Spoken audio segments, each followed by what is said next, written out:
오늘 저는 시편 37편 7절로 11절의 말씀을 가지고 성령의 열매 온유에 대하여 은혜를 나누고자 합니다.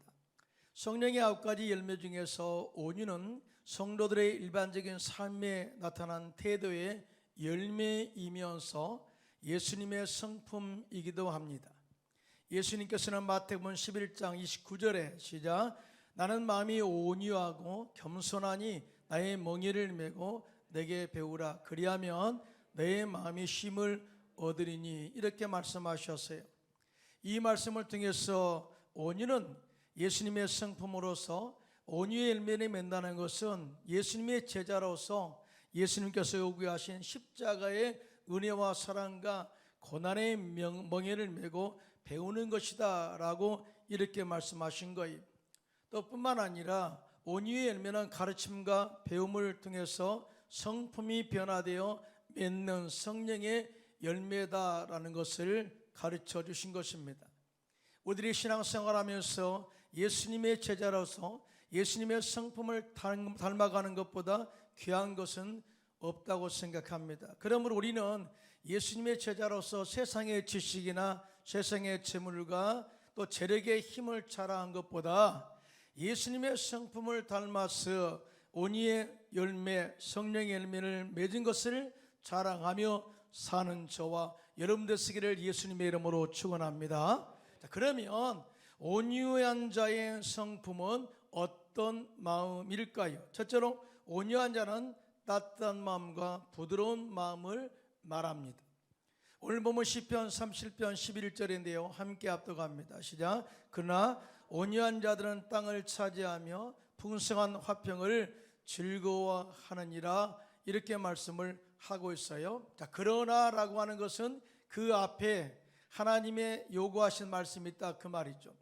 그 전에 우리가 하나님께서 우리 택함 받은 백성들이 얼마나 복받기를 원하신가를 우리가 먼저 알아야 돼요. 하나님께서는 택함 받은 백성들이 이 땅을 차지하고 이 땅에서 형통하고 창대하기를 원하시는데요, 이 하나님의 마음을 믿으시면 손들고 아멘 하시기 바랍니다. 여러분, 하나님께서 아브라함을 부르실 때, 믿음의 조상으로 부르실 때, 내가 너로 큰 민족을 이루고 내가 너를 복을 주어 내 이름을 창대하게 하리라, 그러면서 너로 인해서 모든 민족이 복을 받게 될 것이다, 너는 복이 될지다, 그렇게 말씀하시면서 믿음의 계보를 이어가는 사람들에게는 형통과 창대의 복이 있다는 것을 약속으로 그렇게 보장해 주셨어요. 또 예수님께서도 산상수훈 팔복을 말씀하실 때 온유한 자는 복이 있나니 그들이 땅을 기업으로 받을 것임이라, 이렇게 말씀을 하셨습니다. 다시 말해서 구약이나 신약이나 하나님께서는 온유한 자가 땅을 기업으로 받게 될 것이고 그 땅을 다스리는 창대의 복을 받게 될 것이라고 약속하신 거예요. 도대체 온유의 마음이 어떤 성품이기에 하나님께서 땅을 기업으로 주시고 창대의 축복을 약속하셨을까요? 그것은 먼저 온유한 자의 성품은 차가운 마음을 따뜻함으로 길들여진 마음을 말합니다. 딱딱함을 부드러운 마음으로 길들여진 마음을 말합니다. 한마디로 이 훈련된 절제의 마음이 바로 온유한 마음이라는 사실을 가르쳐줘요. 이에 대해서 온유한 자의 그 성품에 대하여 다윗은 오늘 본문 시편 37편 7절로 8절에 하나님이 어떻게 말씀하신가를 이렇게 말씀합니다. 시작. 야훼 앞에 잠잠하고 참고 기다리라.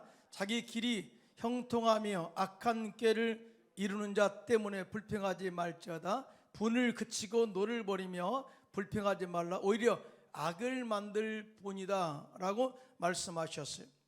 여러분, 무슨 말씀입니까? 나에게 악을 행하는 자들 때문에 불평하지 말고 감정을 가지고 그들을 대하지 말라.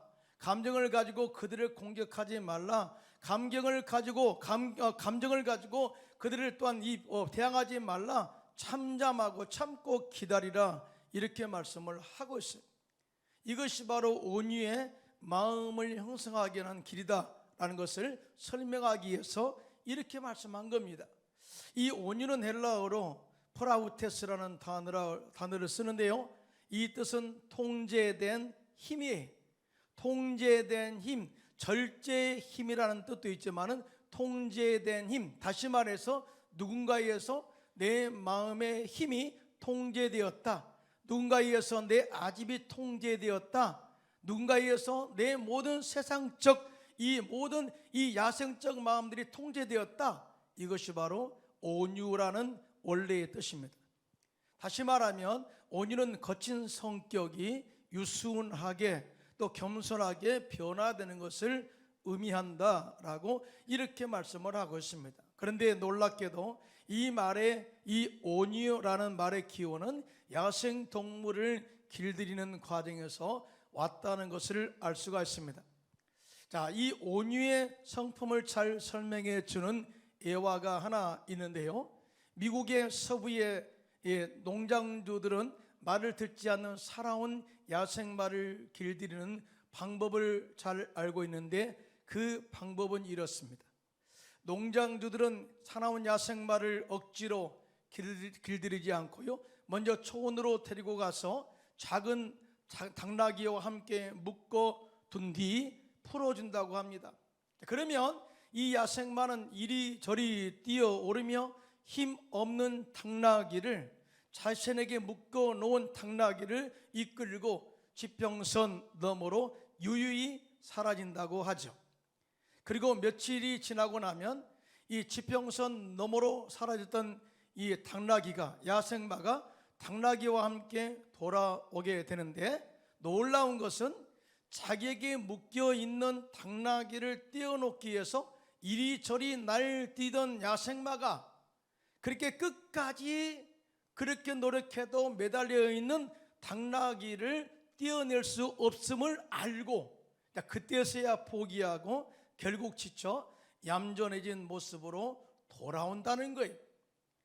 다시 말해서 이 야생마는 당나귀 때문에 길들여진 것입니다. 온갖 고생과 노력을 많이 해봤지만 절대 이 당나귀를 떼어낼 수 없다는 그것을 알고 포기하고 돌아온 그 마음이 바로 온유라는 거예요.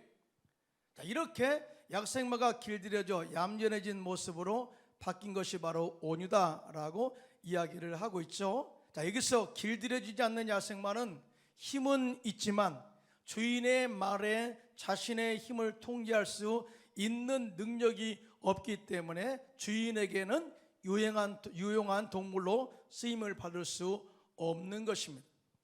마찬가지로 사람도 마찬가지죠. 예수를 믿어 하나님의 자녀가 되었어도 세상의 방식, 세상의 행동이나 습관을 버리지 못하고 믿음의 공동체 안에서 세상에서 사용하던 야생적 습관으로서 사람들을 공격하고 상처를 주고 있다면 하나님께서는 절대로 이러한 사람들을 사용할 수가 없습니다. 그래서 하나님께서는 훈련을 통해서 세상의 아집이나 세상의 습관이나 세상의 행동들을 다 띄어내게 하시고 온유의 성품으로 길들여 사용하신다는 것을 믿으시기를 예수님의 이름으로 부탁합니다. 성경에는 야생마와 같은 거친 성격을 하나님께서 온유한 성품으로 잘 길들이신 후에 하나님께 쓰임받은 인물이 있는데 바로 출애굽의 지도자 모세입니다. 모세는 그가 애굽의 바로왕의 왕자로 성장할 때는 마치 길들여지지 않는 야생마처럼 행동을 했죠. 그래서 그는 자신의 동족 이스라엘 백성들을 박해하는 애굽의 군사를 쉽게 아주 무자비하게 죽였습니다. 더 나아가 하나님의 뜻과는 전혀 상관없이 자기의 의지와 자기의 생각과 자기의 지위와 권력의 힘을 가지고 이스라엘 백성들을 해방시키려고 그렇게 손도 쓰기도 했습니다. 하나님께서는 이러한 모세를 출애굽의 지도자로 만드시기 위해서 미디안 광야에 두시고 그곳에서 40년 동안 장인 이드로의 양을 치면서 영성 훈련을 시킨 거예요. 모세는 그곳 광야에서 자신의 자와 인간적인 방법이나 또 권력의 힘의 논리를 다 내려놓게 하고 하나님의 말씀에 순종하고 겸손하게 하나님의 말씀에 듣는 사람으로, 온유한 사람으로 변화받게 만들어버린 거예요. 하나님께서 이렇게 오랜 세월 광야의 훈련을 통하여 자신의 힘을 통제하는 법을 배우게 된 모세, 자신의 의지와 고집을 절제할 수 있는 온유한 성품으로 변화된 모세를 들어서 출애굽의 지도자로 세워서 사용하신 것을 보게 됩니다. 자, 그 이후에 모세의 온유는 어떻게 나타났을까요? 출애굽 후에 가나안으로 가는 도중에 모세의 본체인 십보라가 죽었습니다. 그러자 모세는 구스의 여인을 선택하여 아내로 삼았죠. 그때 이 구스 여인을 아내로 삼은 문제를 이 모세에게 제안하면서 그의 누이 미리암과 그의 형 아론이 모세를 비방하고 모세의 권위에 도전하기 시작합니다.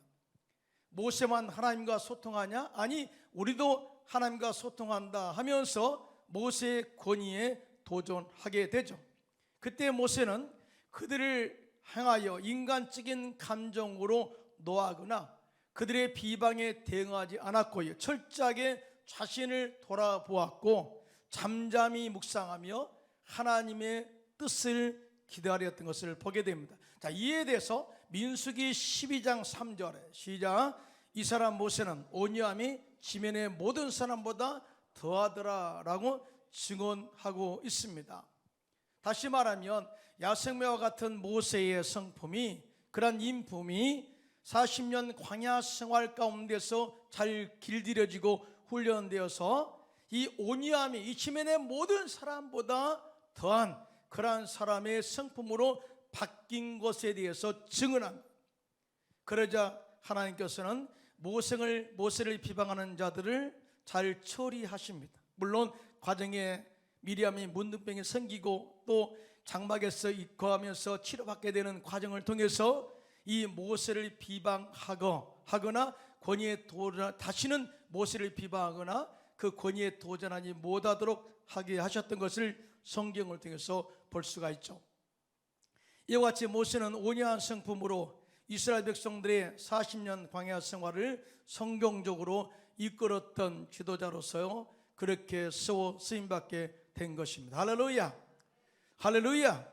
이와 같이 훈련을 통해서 길들여진 온유는 어떤 성품의 마음일까요? 어떤 성품의 마음이길래 온유한 그런 이 모세를 들어 사용했을까요?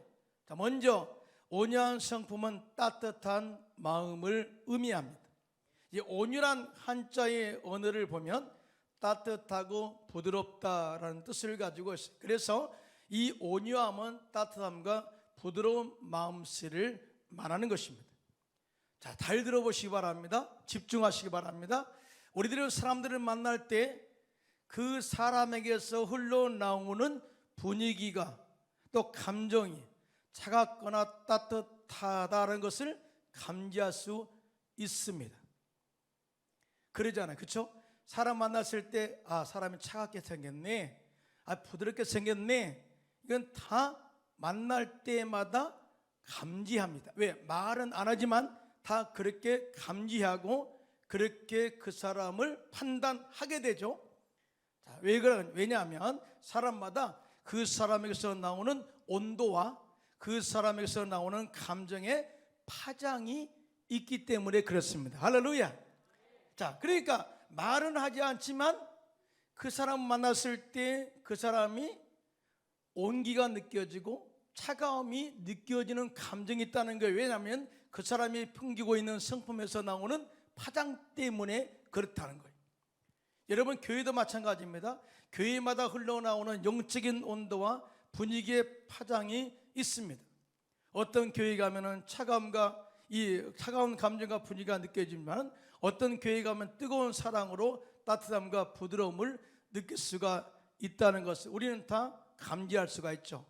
부서도 마찬가지죠. 어떤 부서에 가면 따뜻하다, 어떤 부서에 가면 차갑다. 각자가 부서에 가지고 있는 그런 성품의 분위기와 그 다음에 파장이 흘러나와서 감정을 그렇게 느끼게 한다는 거죠. 그런데 말이죠, 보편적으로 성령으로 충만하고 말씀이 살아있고 기도가 살아있는 교회는 영적으로 따뜻함과 부드러움을 느끼게 되지만 기도하지 않고 말씀과 성령이 사라진 교회, 사람의 소리가 큰 교회는 영적으로 차가움과 그다음에 그런 느낌이 딱딱함이 느껴진다고 하죠. 또한 성장하는 교회는 따뜻함과 부드러움과 포근함을 느끼지만 성장하지 않는 교회는 느낌이 차갑다고 합니다. 따뜻한 교회는 사람들을 불러들이지만 성장하는 교회가 되지만 분위기가 차가운 교회는 있는 사람도 내쫓는 교회가 된다고 합니다. 여러분, 이렇게 우리는 그 성품에 따라서, 성품의 공동체에 따라서 그 분위기가 차갑게 하기도 하고 따뜻하게 하기도 한다는 거죠. 우리 교회는 따뜻하고 부드러운 교회인 줄로 믿습니다. 크게 아멘 합시다. 사람들이 우리 교회 성도를 만날 때 이 교회의 성도는 부드러워 따뜻해 라고 하는 온유한 성품의 소유자라서 사람들을 끌어모으는 그런 축복의 통로가 되시기를 예수님의 이름으로 축원합니다. 그러면 사람이 어떻게 성품을 가지면 차가워질까요? 먼저 사람이 교만하면 그 마음이 차가워집니다. 사울왕은 말년에 그 마음이 교만하여졌습니다. 보통 사람들이 젊을 때는 열정으로 인해서 좀 성격이 차갑고 냉정하다고 하지만 나이가 들수록 뜨거워지고 배려가 넓어지고 그 다음에 따뜻한 마음으로 용납하는 그런 마음들이 넓어져 간다고 하죠. 그런데 의외로 사울왕은 나이가 들수록 그의 마음이 차가워졌어요. 교만해졌어요. 그래서 하나님의 종 사무엘 선지자의 말을 듣지 않고 무시했고요, 하나님 말씀을 거역했고요, 이 불순종함으로 말미암아서 결국 그의 가문이 3대 내에 걸쳐 종말로 이르게 된 것을 보게 됩니다. 이와 같이 교만하여 차가운 마음을 갖게 되면 그 가문을 그렇게 종말에 이르게 한다는 것을 알 수가 있죠. 또한 사람이 우월감을 가지거나 다른 사람을 무시하는 마음을 가지면 그 마음이 차가워집니다. 그리고 다른 사람을 비판하고 정죄하면 그 마음이 차가워집니다. 여러분, 사람을 비판하고 남을 흉보는 사람들 치고 따뜻한 마음 가진 사람 한 사람도 없어요. 그러므로 우리는 우리 안에 나오는 남을 판단하고 정죄하는 마음을 절제하고 통제해야 될 줄로 믿습니다. 자, 반대로 온유의 마음을 가지고 자비를 베푸는 자는 용서와 은혜를 잊게 된다고 말씀을 하셨습니다. 예수님께서는 누가복음 6장 36절로 37절에 시작, 너희 아버지의 자비로우신 같이 너희도 자비로운 자가 되라. 누가 알아요? 너희 아버지의 자비로우신 같이, 즉 아버지의 성품같이 자비로움같이 너희도 아버지의 성품을 닮아 자비로운 자가 되라. 자, 자비로운 자, 마음이 딱딱하지 않는 자, 따뜻한 자는 어떻게 되느냐? 시작, 비판하지 말라. 그리하면 너희가 비판을 받지 않을 것이요, 정죄하지 말라. 그러면 너희가 정죄를 받지 않을 것이요, 용서하라. 그리하면 너희가 용서를 받을 것이요. 할렐루야. 자, 그렇습니다. 마음이 겸손하여 비판하지 않고 온유하면 마음이 따뜻해집니다. 부드러워집니다. 상대방을 이해하려고 노력하며 긍휼히 여기는 마음을 가지고 마음이 따뜻한 마음으로 상대를 대합니다. 하나님은 이런 따뜻한 마음과 자비와 부드러운 마음을 가진 사람을 선택하시고 사용하실 뿐만 아니라 이런 사람을 축복하신다는 사실을 믿으시면 손 들고 아멘 하시기 바랍니다. 그러므로 우리들은 십자가의 은혜를 힘입어 성령의 능력으로 예수님의 성품을 본받아 하나님의 자비로운 성품을 본받아 따뜻한 마음과 부드러운 마음을 간직하시기를 예수님의 이름으로 부탁합니다. 그리고 차가운 사람을 만날 때 그 차가움에 압도당하지 말고 따뜻한 온유의 성품으로 그 차가움을 녹여버리시기를 예수님의 이름으로 축원합니다. 둘째로, 온유는 인내로 하나님께 소망을 두는 마음을 말합니다. 오늘 본문 시편 37편 9절로 10절에 다윗은 이렇게 고백합니다. 시작, 진실로 악을 행하는 자들은 끊어질 것이나 야훼를 섬하는 자들은 땅을 차지하리로다. 잠시 후에는 악인이 없어지리니 내가 그곳을 자세히 살필지라도 없으리로다 라고 고백을 하고 있습니다. 자, 우리들은 나에게 악을 행한 자들에 대하여 감정적으로 처리하려고 할 때가 많이 있습니다. 또 뿐만 아니라 감정적으로 처리해라고 유혹을 받을 때가 많이 있을 것입니다. 그러나 하나님께서는 이러한 사람들 때문에 불평하지 말고 분내고 감정적으로 처리하지 말라. 모든 것을 하나님께 맡기고 하나님께 소망을 두고 잠잠히 인내하고 기다리라 라고 이렇게 말씀을 해요. 자, 그러면 때가 되면 악인들은 끊어지게 될 것이고 사라지게 될 것이다. 아무리 네가 그 악인들을 찾으려고 해도 찾을 수 없을 것이다. 왜? 하나님이 다 처리했으니까. 자, 그리고 온유함으로 인내한 자들은 땅을 차지하게 될 것이다 라고 이렇게 말씀한 거예요. 자, 오늘 본문의 다윗은 그렇게 온유한 마음으로 적들의 공격을 인내로서 온전히 이겨내고 하나님의 은혜와 영원한 영적 승리를 이루었음에 대해서 이렇게 고백을 한 것입니다. 하나님께서는 택함 받은 백성은, 받은 자녀들은 복주시기를 원하고 형통하기를 원하신다는 사실을 믿으시면 손 들고 아멘 하시기 바랍니다. 다시 강조하는 말이, 그러나 성품이 변화되지 않아 은혜와 복을 받을 만한 그릇이 준비되어 있지 않으면 하나님께서는 잠깐 축복을 보류하시고 고난과 시험을 통해서 남을 배려하고 용서하고 나누어주는 온유한 마음으로 바꾸신 후에 그를 들어 사용하시고 그에 따른 복을 내리신다는 사실을 가르쳐 주고 있어요. 다시 말해서 인내로서 온유한 마음의 성품을 겸비할 때 비로소 하나님께서 그에게 약속하신 땅의 복과 창대의 복을 주신다는 사실을 믿으시면 손들고 아멘 하시기 바랍니다. 자, 그래서 히브리서 10장 36절에 시작, 너희에게 인내가 필요하면 너희가 하나님의 뜻을 행한 후에 약속하신 것을 받기 이함이라고 말씀을 하셨습니다. 사랑하는 성도 여러분, 인내와 영원한 승리의 보상은 바로 예수님이십니다. 할렐루야. 여러분, 예수님께서 십자가에서 마귀를 멸하시고 마귀가 영원히 우리를 정죄하지 못하도록 만들어 놓으셨어요. 그래서 마귀가 참소할 때 사탄아 물러갈지어다 예수 이름으로 명하노니 떠나가. 그러면 마귀는 한 길로 왔다 할지라도 7길로 물러갈 줄로 믿습니다. 또한 예수님께서는 십자가에서 우리의 죄와 허물을 용서하심으로 말미암아 용서받은 의인으로 만들어 주셔서 언제든지 하나님께 나가 기도하고 하나님을 아빠, 아버지로 부르게 하셨습니다. 이건 엄청난 은혜요 특권입니다. 할렐루야. 또 뿐만 아니라 예수님께서는 십자가에서 우리의 삶에 흐르는 저주를 끊으시고 아브라함의 복을 받게 하셔서 잘되게 하셨습니다. 할렐루야. 잘 사는 것이 하나님의 뜻이고 잘 될 때 하나님께서 기뻐한다는 사실을 믿으시면 손 들고 아멘 하시기 바랍니다. 예수님께서는 채찍에 그가 맞으심으로 우리의 모든 영적인 질병, 마음의 질병, 상처, 육체의 질병을 치료하셨습니다. 여러분 믿으시면 아멘 하시기 바랍니다. 그래서 예수 이름으로 기도하면 모든 질병의 치료 안 받고 영적 회복의 은혜가 임하게 될 줄로 믿습니다. 예수님께서는 십자가에서 영생의 축복을 허락하셨어요. 영원히 사는 복을 허락하셨어요. 한마디로 승리했다 그 말이에요. 승리했다.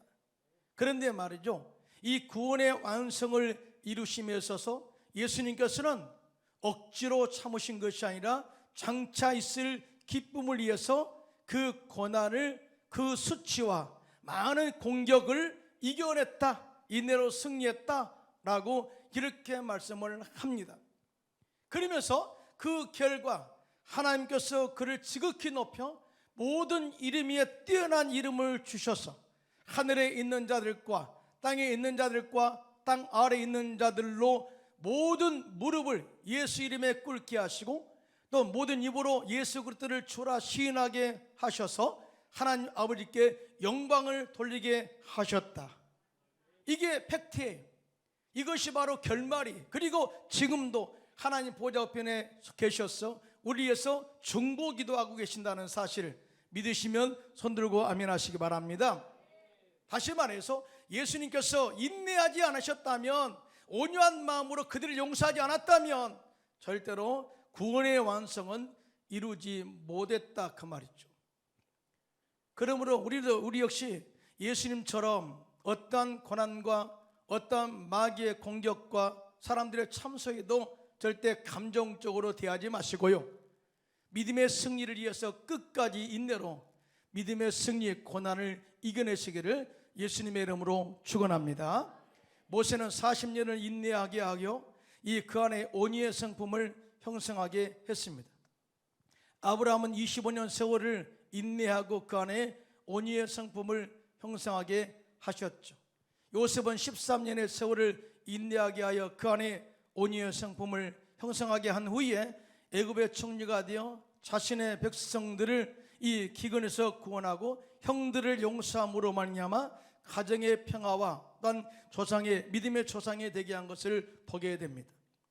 여러분, 다윗도 왕위로 기름 부음 받은 후에 바로 하나님의 축복을 받아서 왕이 된 것이 아니, 사울 왕과의 갈등이, 그 과정에서 사울 왕과의 갈등을 어떻게 처리하는가의 과정을 통해서 온유의 성품을 만드신 후에 다윗을 왕위에 오르게 하였고 그 왕위를 영원히 있게 하신 것을 보게 됩니다.